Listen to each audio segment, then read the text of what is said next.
Me huri anō te kai o te waka nei ki tērā kāinga ki Kaio, me koro tuna hau ki a Bryce Smith e pā ana ki ngā take o te wā nei.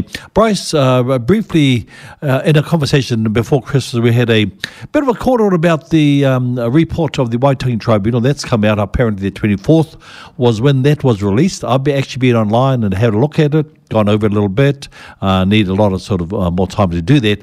But hey, what do you reckon? Kia ora, Cyril, tēnā koe, regarding that kaupapa. And yes, I would like to first say that at the Copthorne on Saturday, hui has been called for two agenda items from what I understand. One is the Stage 2 report for us to discuss that and I guess moving forward on that. And the other one is the planning for Waitangi Day. Those are what I understand. And I'm very pleased personally to also hear that our Whaia Tutuwhai is part of that pānui or part of that agenda that's been proposed for Saturday. I also have, what I did, Cyril, I got the text to read app, put it on my laptop and did it that way, if I can say it like that. And it is quite a full and extensive, and I'll say it like that. And it seems at this particular point in time, like yourself, breezing through the document, that there is a lot of information. And I'd just like to say again, on a positive note regarding the release of the report, this is what we wanted. It's here now, whānau.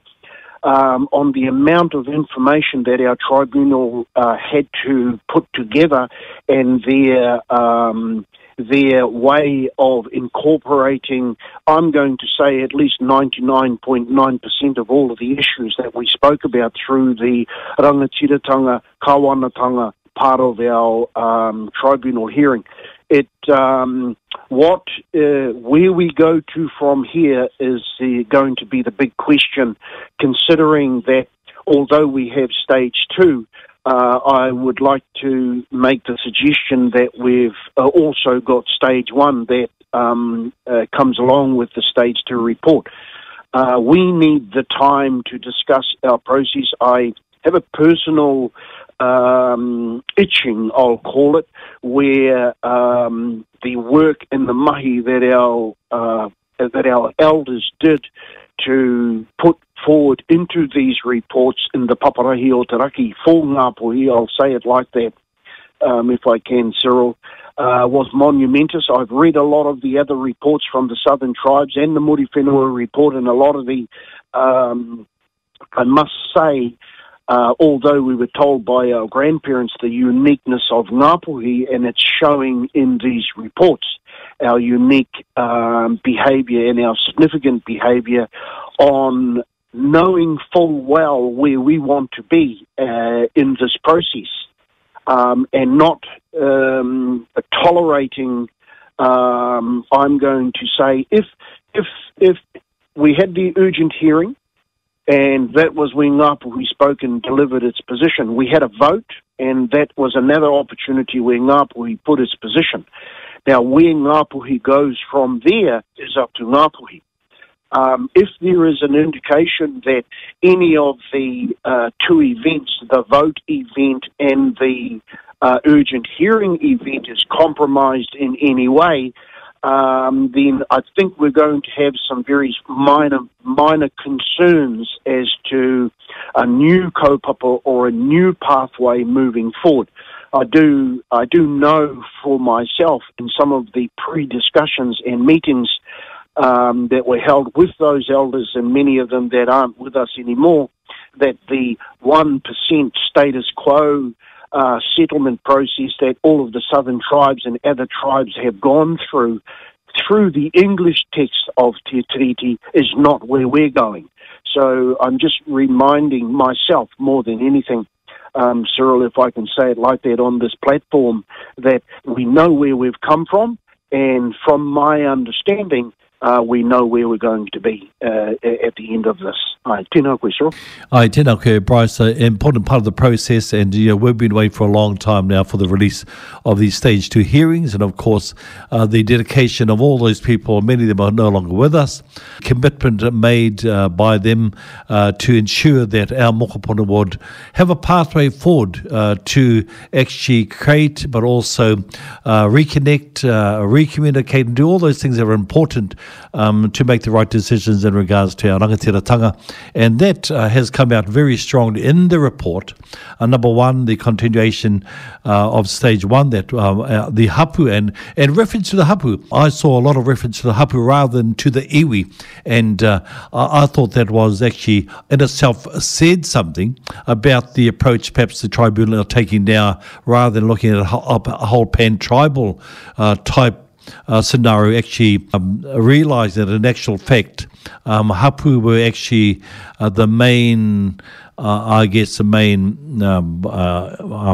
trying to think of the word, Bryce, the main grouping of people actually who not only scientifically but also managed the resources and the many things of the Māori world back in that time, and bring it forward that in the consideration of the tribunal, number one, that confirmed that the hapu have not ceded their sovereignty, but also what the government needs to do to actually support the future generations to get back into the space that truly was the right space to be in when the whakaputanga and the Treaty of Waitangi were signed.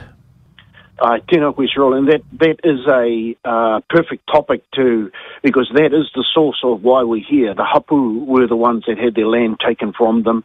It was their men that were murdered, it was their women that were raped, and it was their children that were colonised. It wasn't the iwi, and I think that was highlighted more to the point in the vote, where there was no way that Ngāpuhi were going to go down an iwi authority. I just wish to, at this point, put out a subtle caution. We got duped back in the day when our marae were constituted, and all hell has broken loose since. And I'll say this because it is true, because it's been said.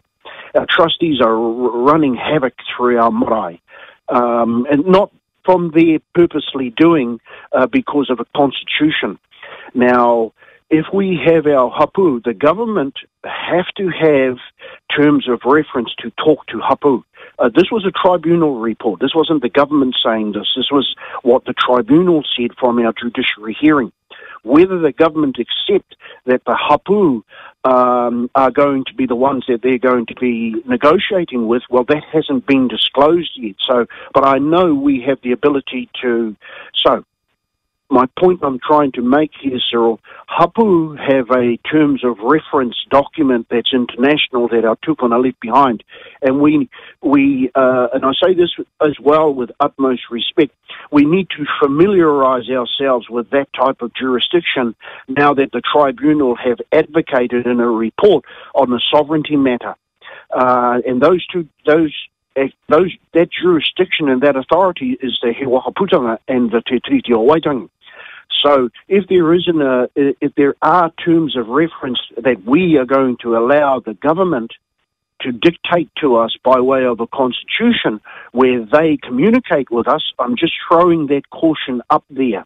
It's this government that has to fall in line with the terms of reference that hapu already have under an international jurisdiction in regards to He Wahaputanga, not us deteriorate our status within those two documents and come under for explanation, come under a corporation which is purely economic.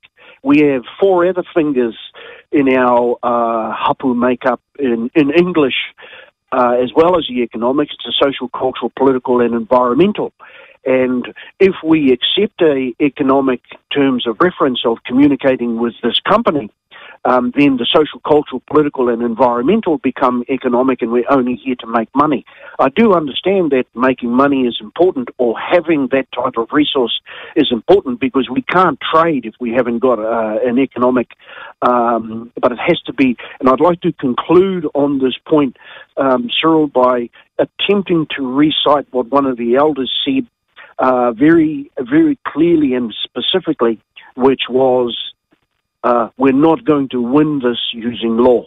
We're not going to win it using law. The document was written in a particular law, but the indication that it was our law was it was written in our native tongue, if I can say it like that. That's the subtle caution I'd like to, on that note, regarding Hapu. Cyril, tēnā koe.